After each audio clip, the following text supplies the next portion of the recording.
Hey, GeriPal listeners, we're about to celebrate our 100th episode. Help us out and call 929-GeriPal to tell us one thing you've learned or loved from the podcast in 15 seconds or less. Your message might make it on air. Again, that's 929-437-4725. Welcome to the GeriPal podcast. This is Eric Guadera. This is Alex Smith. And Alex, there are two people in our studio audience with us today. People in our studio with us. We have two architects with us today. We have Diana Anderson, who is a Dochitect. She's a physician and architect. Dochitect. I think you actually trademarked that. You coined the term Dochitect, right? I did. It was a toss-up between Dochitect and Archidoc. I think you chose the better one. Archidoc. Archidoc. I'm not sure what that It does sound like a children's show. Archidoc. The Archidocs. Dochitect, and she is a fellow in our Geriatrics fellowship. Welcome to the GeriPal podcast, Diana. Thanks, Alex. Good to be here. And we have Kyota, who is an environmental gerontologist, and she can tell us what that is. And she finished the GBHI fellowship, Global Brain Health Institute, UCSF fellowship, this past year. Welcome to the GeriPal podcast, Emmy. Thank you for the invite. What is a environmental gerontologist? Good question. Oh, wait, is that a long story? A little bit. Oh, wait, then. We should do it later. Before we go into the long story, so we're going to be talking about architecture and the impact it has on medicine and what role should we be thinking about design and all of the things that we do. But before we do, we always ask for a song recommendation. Do you have a song recommendation for Alex?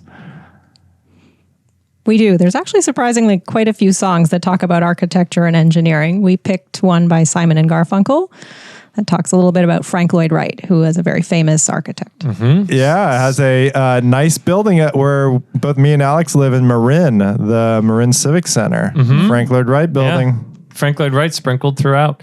So Long, Frank Lloyd Wright by Simon and Garfunkel. Turns out it was... there's a story behind this. Garfunkel asked Simon to write a song about Frank Lloyd Wright, and this is towards the end of their Simon and Garfunkel's time together.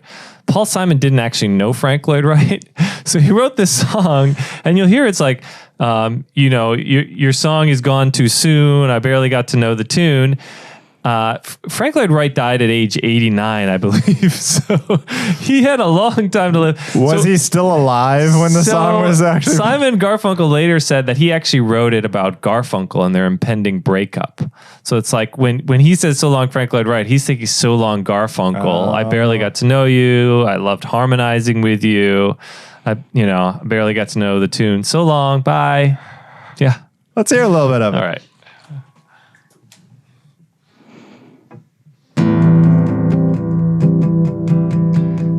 Architects may come and architects may go and never change your point of view. Architects may come and architects may go and never change your point of view. So long. And we'll get a little bit more of that at the end. Oh, wait, are you stopping because there was a pause? What happened to Frank Lloyd Wright? Doesn't it we didn't quite get to this long Frank Lloyd Wright part, but we'll have it at the end. That's going to be at the end. The architects may come and architects may go. That's good. All right, so maybe we can start off with the stories. How did both of you get interested in architectural design and how it impacts older adults and medicine? Maybe starting with Diana. So I guess I'll start. It's a bit of a long story, but I'll summarize it. I started out in architecture, which many people who know me know about that. In architecture school, I went on to my master's thesis, and as part of that, toured a hospital in Europe. That was sort of a life-changing afternoon for me, and one of those aha moments where I felt actually quite comfortable and encouraged being in this healthcare space that had never happened to me before. I always felt pretty anxious and icky when I walked into a healthcare building from what I'd seen.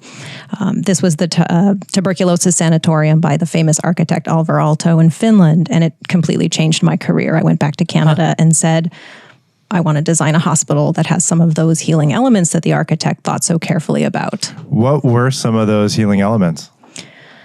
So the setting, back then when tuberculosis sanatoriums were being built, they were located in supportive environments, lots of nature, lots of natural light, lots of color.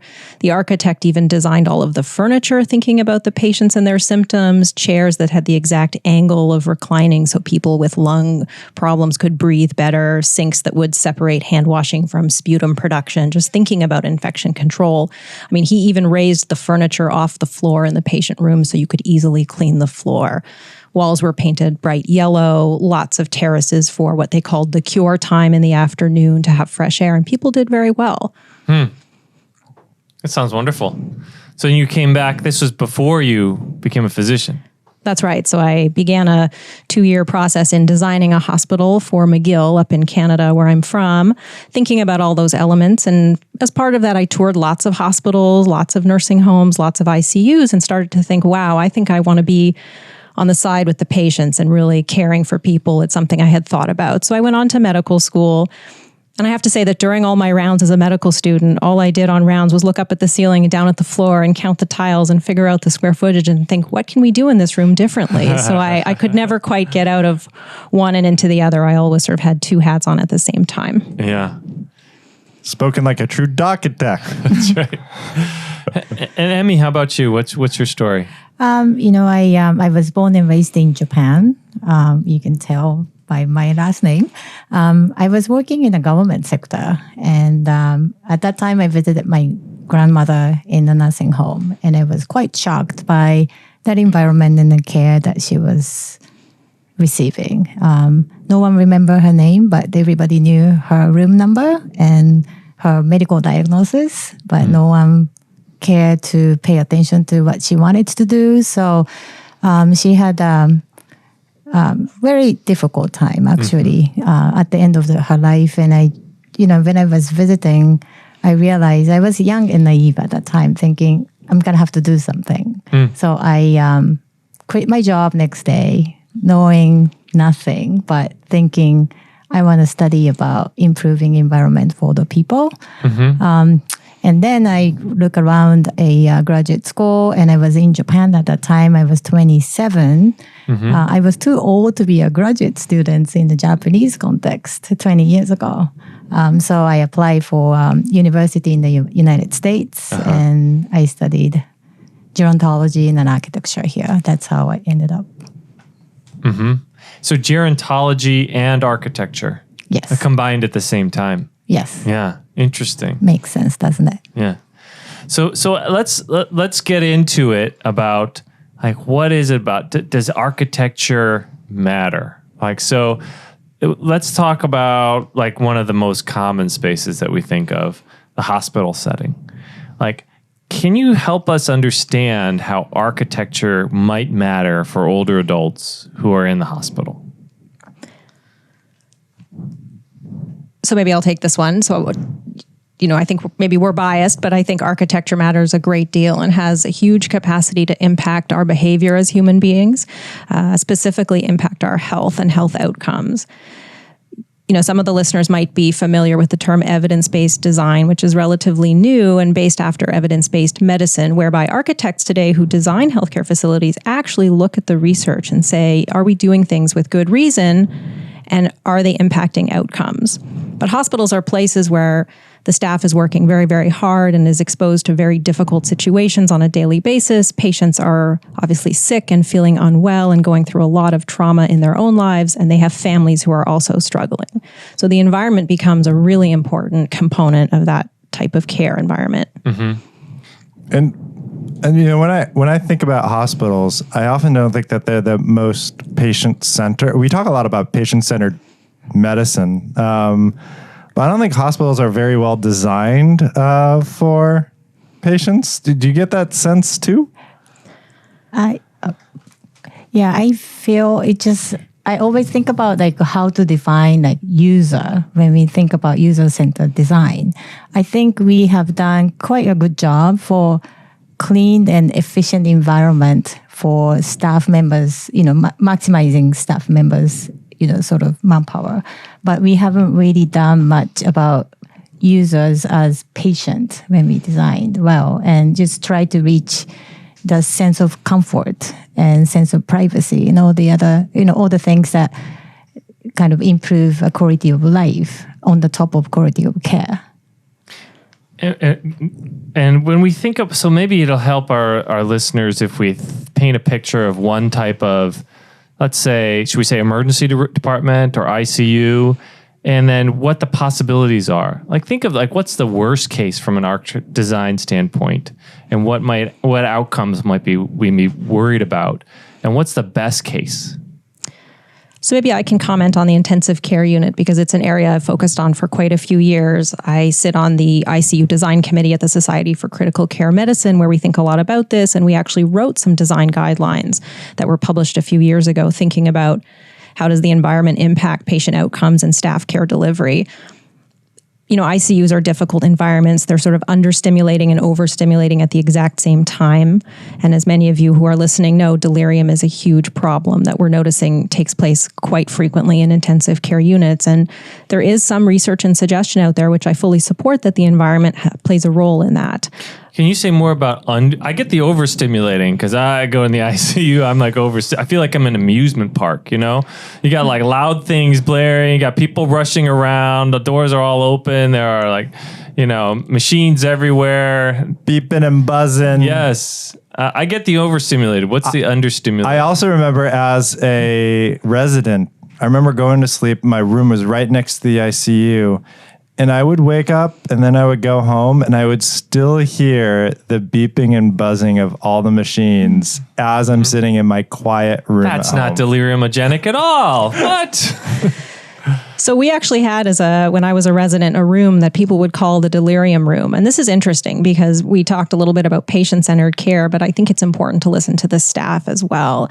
And, there was just this anecdotal story that this room caused more delirium. It wasn't in an intensive care unit. It was on a regular acute care floor. But when I went to see it, I think what jumped out at me was the door squeaked every time it opened and closed. It was near the nurse's station, so it was a little bit noisier in terms of acoustics. There wasn't much of a window in there, if any. The colors were quite drab. So you're right. I think you get the noise factor and somebody's always poking and prodding you. But there's understimulation in these environments too. And there is some thinking that if we promote somebody's sense of agency and we provide environments that lead to interaction and mobility, that people will do better and potentially prevent delirium. I see. So it's stimulation in terms of getting people up and interacting with them rather than looking at their numbers on the screens and making sure that beep stops. Because of some blood pressure value. But I think with critical care units, we're looking at delirium as something that we can intervene on as architects. Very high acuity environments, delirium has very negative consequences. And if you look at all of the non-pharmacologic methods to prevent delirium, treating might be a little bit harder, but a lot of that includes the physical environment. So paint a picture for us of the ideal ICU. What does that look like? So I might broaden that and think about, and Emmy can help me, but thinking about environments that support older adults and older patients in hospitals, because I think it's a little bit hard to categorize what is a geriatric ICU or what is a geriatric emergency department. I think we think a little bit about how to just make all environments pretty supportive of people who might be aging or might be frail or be sick.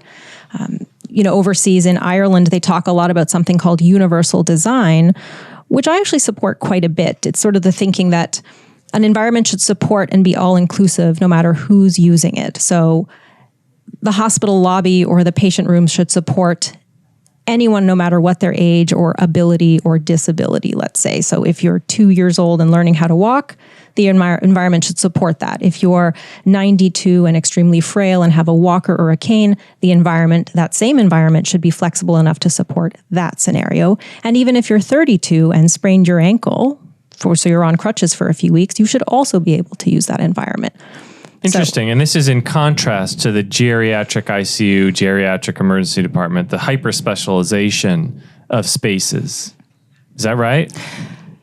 Yeah, I think so. I think there are benefits and also downsides. To me, if you were to specify like segregate, just age cohort or like just the group of people. Just first of all, that creates stigma to begin with, and the second, it just creates another unification of care that doesn't fit with everyone. Like you hear, like I get questions like, how do you design emergency room for dementia?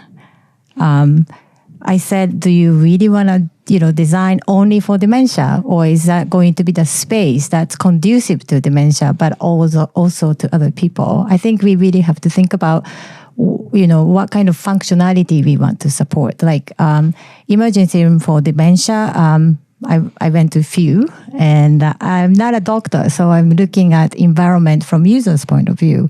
First of all, waiting room is too loud and it's too confusing, and a lot of time you can't even find the entrance to the emergency room. And if your loved one is carried by ambulance and you have to go through the main gate and try to find your loved one in the treatment area, and everybody is confused.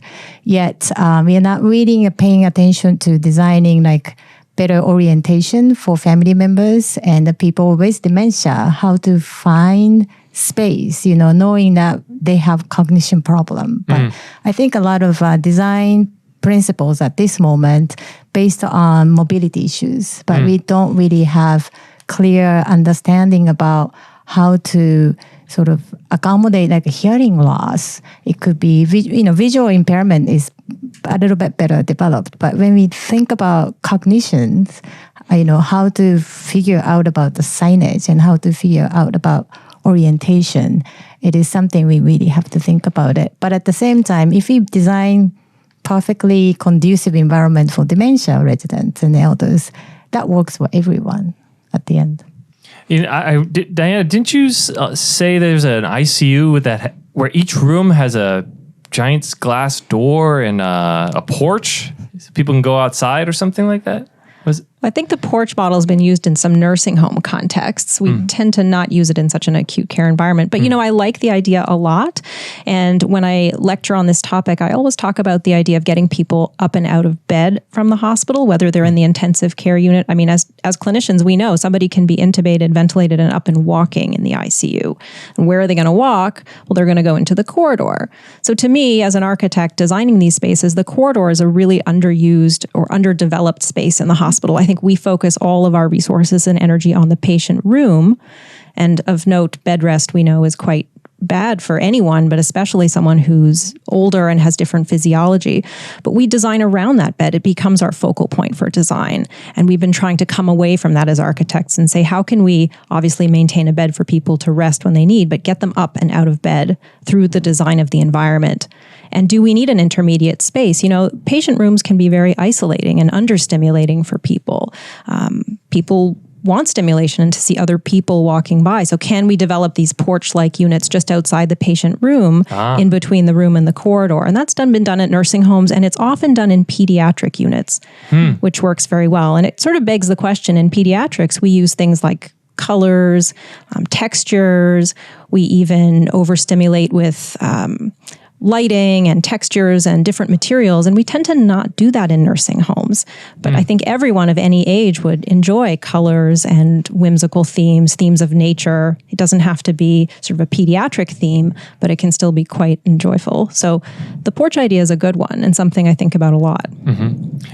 So we had a big change in our community living center nursing home here at the VA a few years back.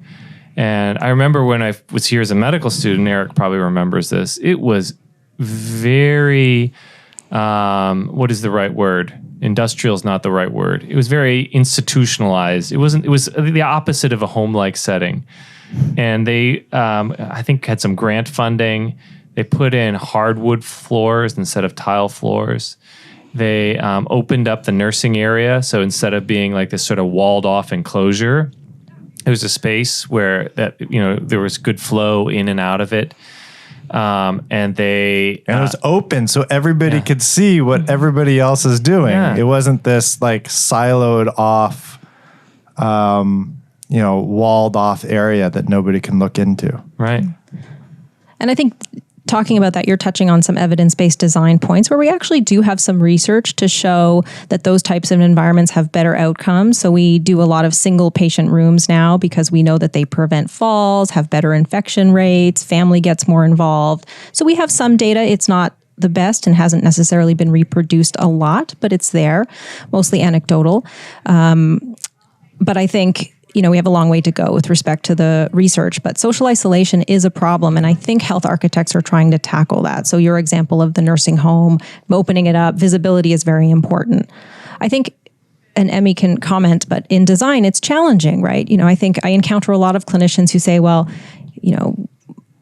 as a resident on rounds, people would pull me aside because they knew I was an architect and say, let me tell you what's wrong with my space. Everyone had something that was wrong. And it's interesting when you write all this down and make little sketches and compile the notes, people are thinking about this. It's affecting them quite a bit. So that was always interesting to see.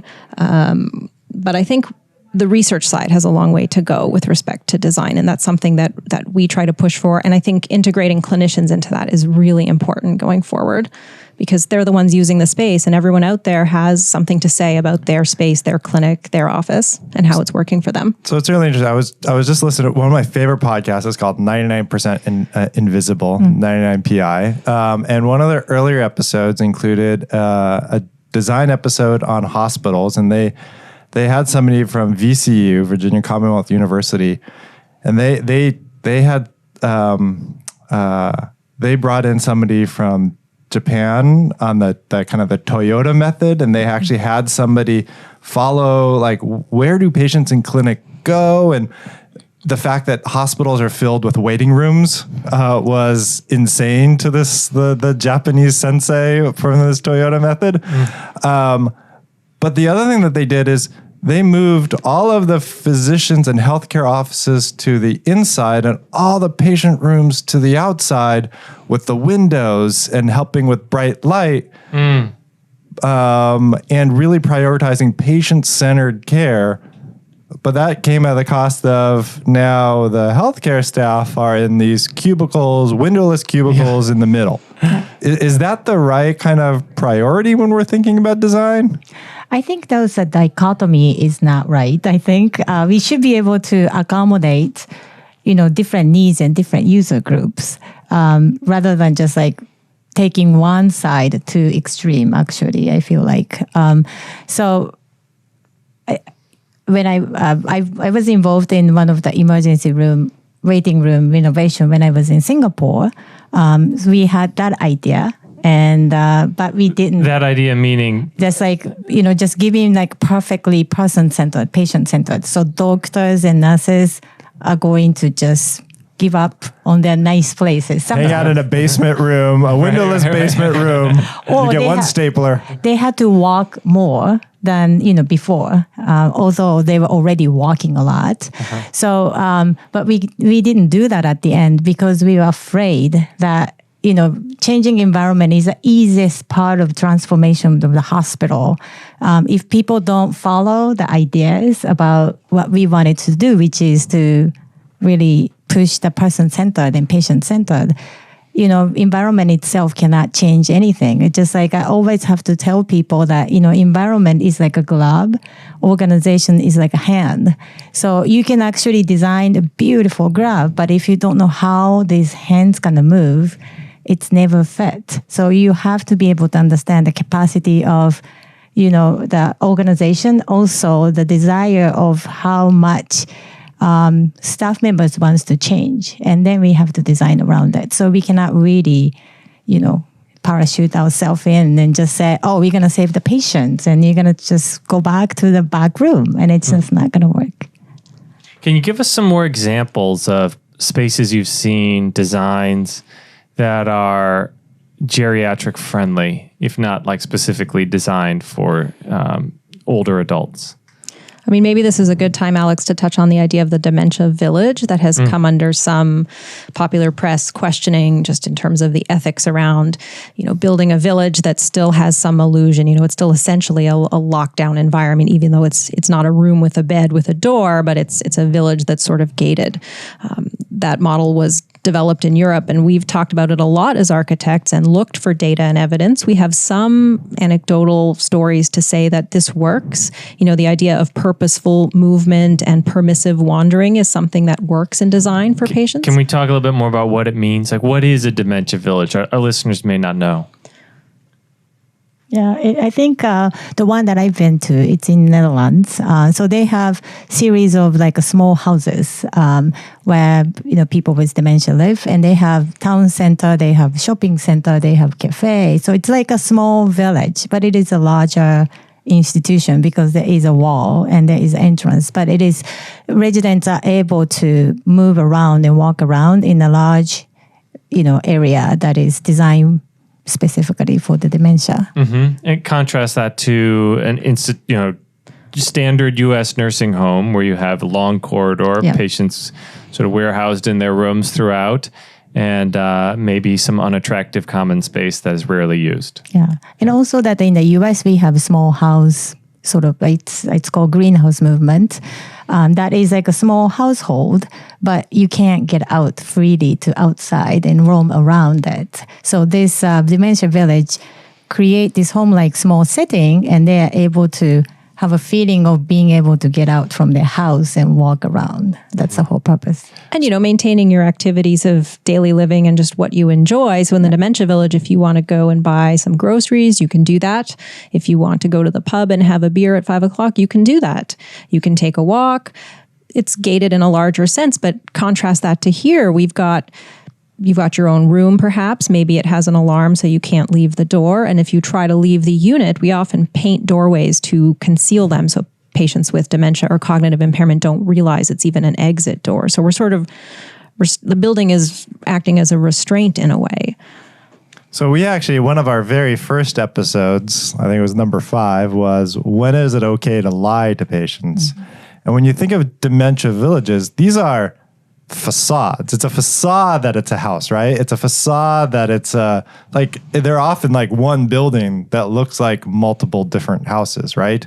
And then for many of them, you're still indoors, but it kind of looks like you're walking outside. Is that the sense that I'm getting from these dementia villages? And if so, is it okay to deceive our patients to believe that they're free to roam around, kind of like the Truman Show, you think you have this freedom, but you're actually in this domed off city. Good movie, The Truman Show.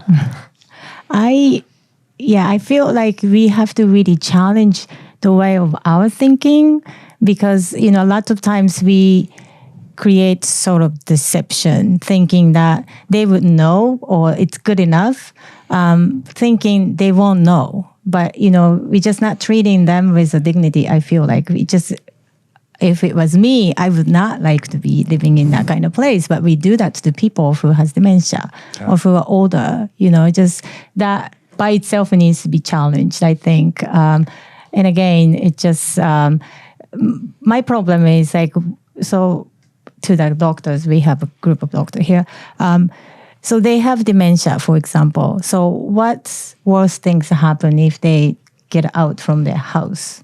How can we design existing community where they can actually roam around and being safe? So maybe bringing that universal design principle, not just from a hospital standpoint, from a community, that we should be designing our communities to be accessible to everyone. And if we focus on making them accessible, let's say to the dementia patient, we're making it accessible to everyone. Yeah.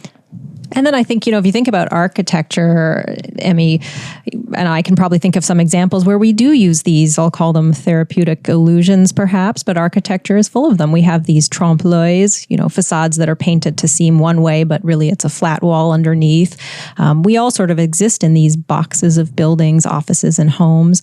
And to bring it back to Frank Lloyd Wright, he designed a specific type of home called the Prairie House, which is interesting, and he talked a lot about the space over the enclosure. So I think when we think about dementia villages, we focus a lot on the idea of the enclosure, but the space itself is, I think, what's important, and we can't forget about the space. So, Frank Lloyd Wright thought of houses and thought of every room, and it didn't matter if it was the bathroom or the kitchen at the back of the house, it was equally as important in terms of use, not just the foyer at the front and the entertaining room. So I'd like to see that thinking kind of carried over to healthcare. Mm-hmm. Isn't there some movement? This is moving a little bit away from healthcare, but I'm not sure if you're involved with this, but the San Francisco airport has a grant out, and I know Bree Williams is involved with this, one of the geriatricians at UCSF. I think you might be as well, Diana, to redesign the airport to be more geriatric friendly. If you can talk about that at all.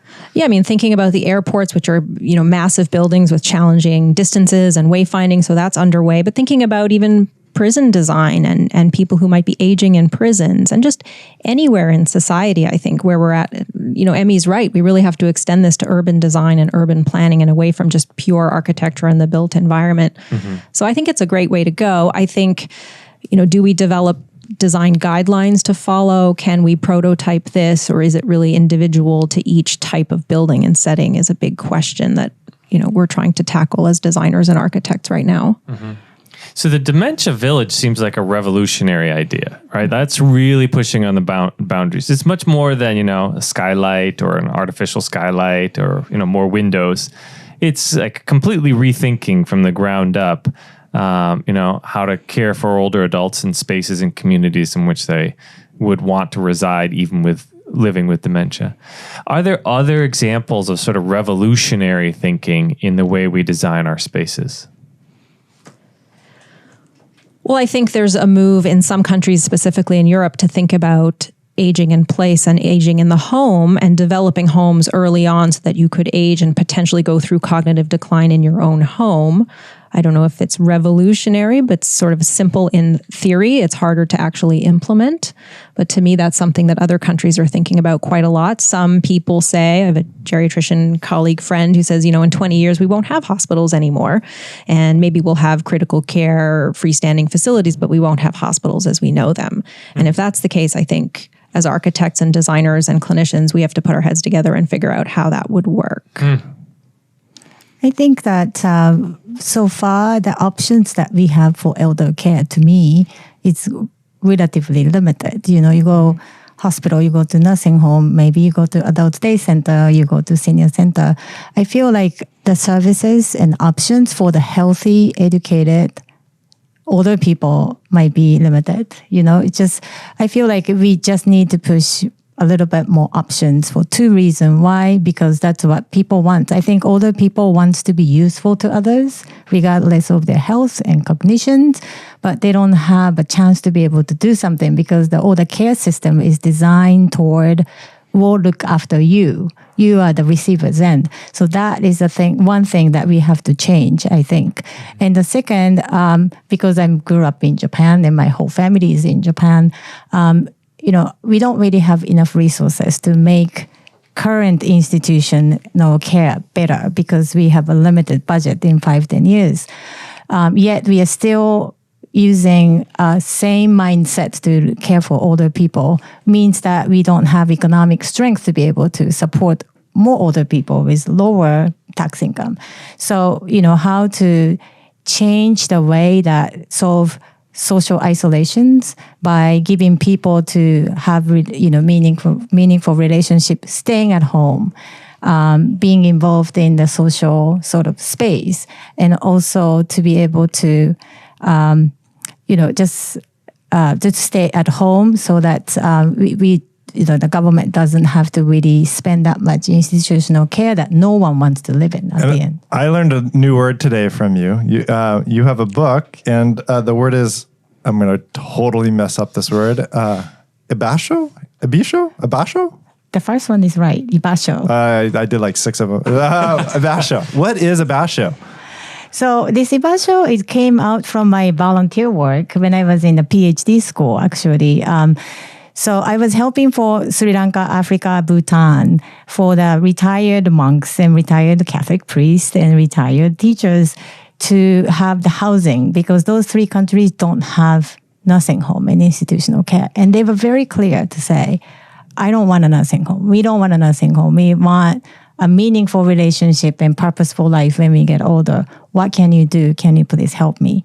At that time, I realized that, what our care was really cater toward looking after older people. And older people, the other side, were saying that we want to do something. So we created this cafe where it's located in a community where they can gather every day to do something for younger generation, so they can actually get back to their community, but they are able to stay at home. That's where people actually have conversation. And the one we created in Japan was after tsunami. Those elders, after 7 years later, started to knock on people's door who are isolated, because older people can reach out much more effectively to other older people who are withdrawn. Mm-hmm. Now help me out. Oh, go ahead, Diana. I guess the main message that I think Emmy and I want to convey is the power of architecture and design, and it's something to keep in mind, especially in the sort of healthcare turmoil that we seem to be in, looking for solutions and ideas going forward, how to, deal with different issues, especially with aging populations. There's a big push to even look at neuroarchitecture and combining ideas of spatial navigation in the brain and developing wayfinding. So I think the key is this multidisciplinary collaboration is what we're going to need going forward. And is there a research base around this? Like, is this, are people actually doing these studies? So there is a research base. So we call it evidence-based design. I think the word research in the architectural world is controversial.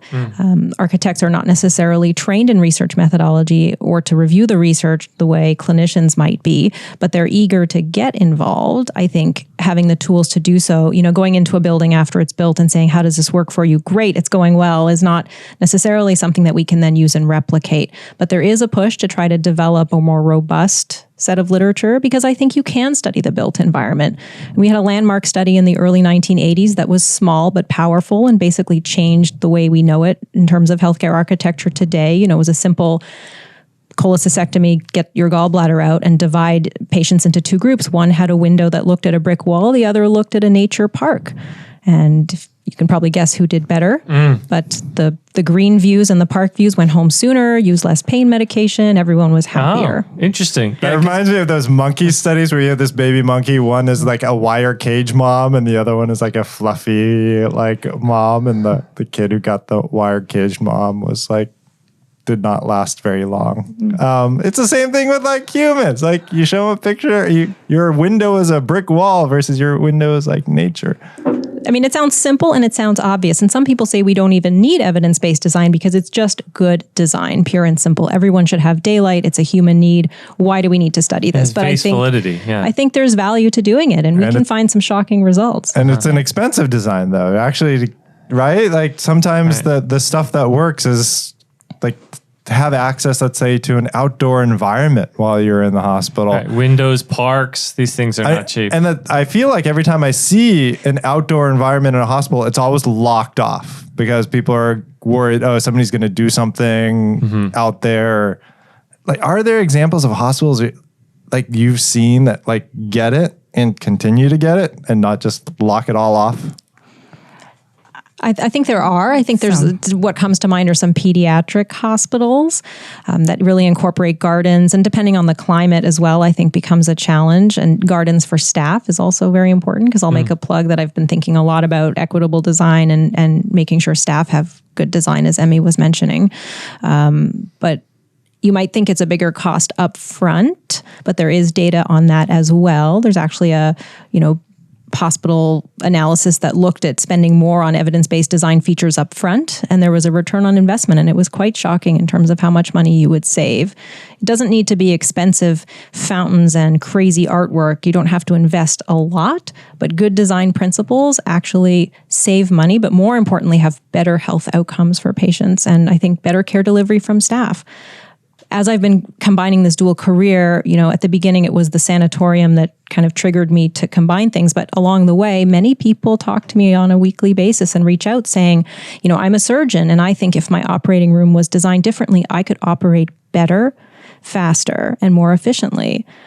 I've had other calls to say, academic medicine has changed in terms of its model of practice, but our academic campuses are the same. What if we change the design? Would it go along with our care model and our academic teaching model? They tried to do that. Mission Bay, whole UCSF, all these new buildings where they built them on the .com principle. Like, hey, we'll just make everybody have one big room and no separate offices, and then they'll all interact and talk with each other and come up with all these great ideas. Turns out academic docs are not so much the same thing as .comers, and we actually do need private rooms to call patients and our own spaces to think. And it didn't go over so well with everybody's on their headphones in this space rather than talking to each other. But that anecdote is really interesting, and also Emmy can speak to this, but bridging the gap. How do we bridge this gap between medicine and healthcare and architecture and design?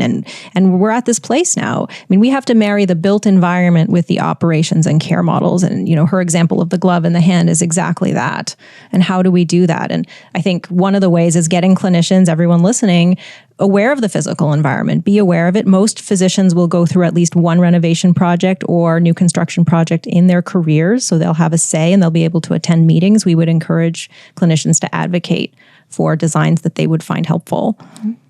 I think if I may, I would like to add the fact that we really need a systematic change also, because I've met so many doctors has an idea and they talk about it, yet how that's going to be implemented, it just gets lost somewhere. So we really have to have a better design process system that, when we invite users to just give us advice, we have to integrate it, because a lot of time it gets lost somewhere.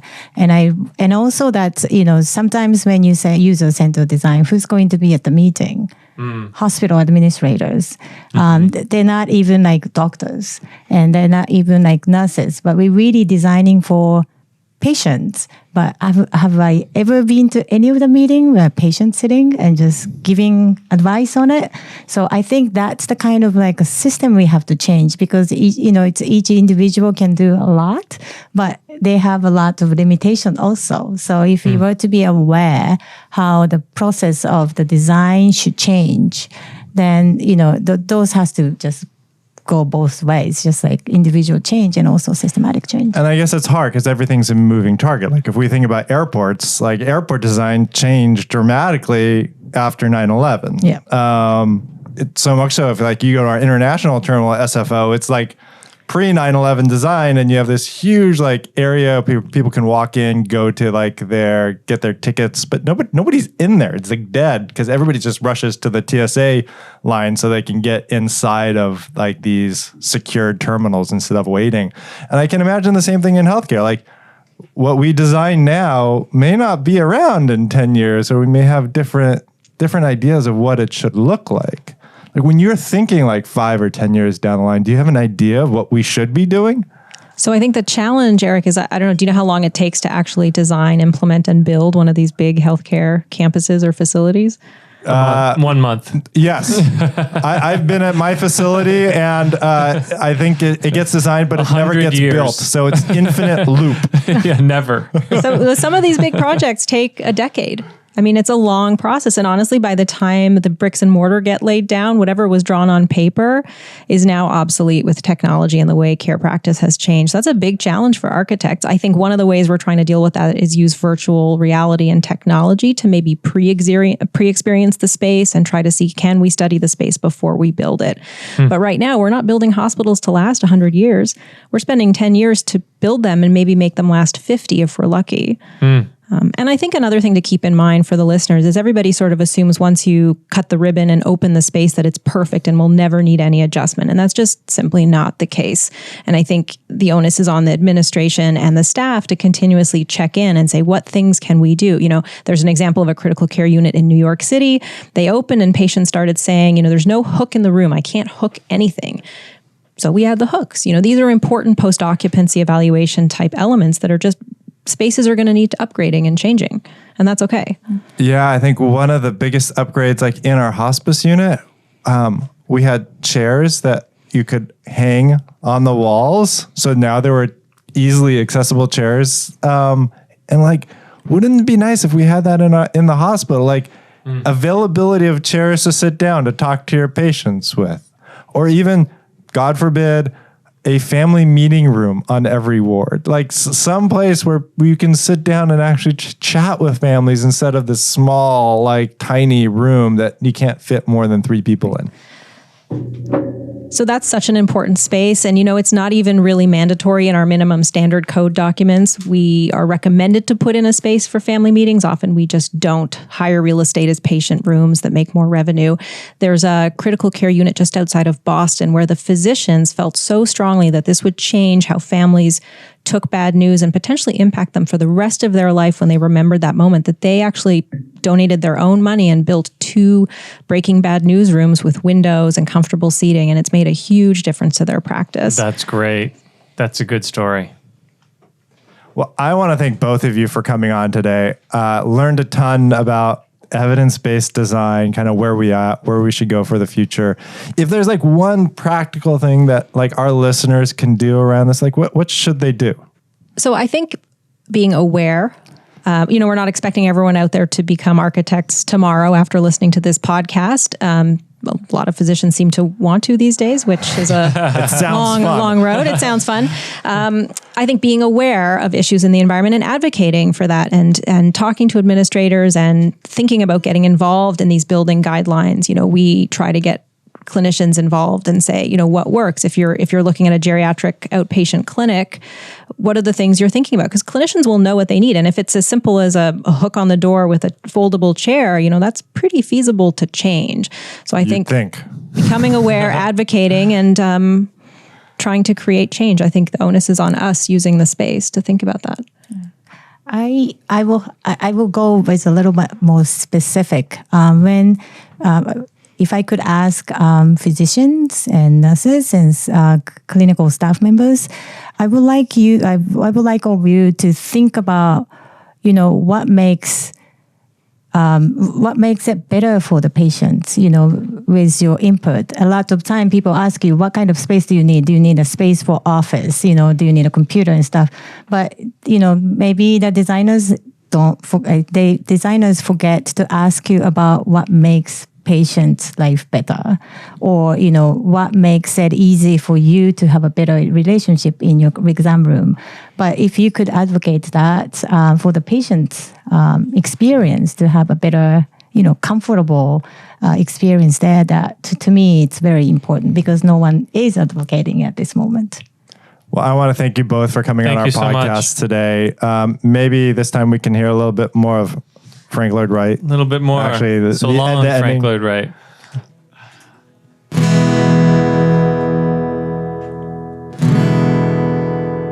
So long, Frank Lloyd Wright. I can't believe your song is gone so soon. I barely learned the tune so soon. So soon, so soon.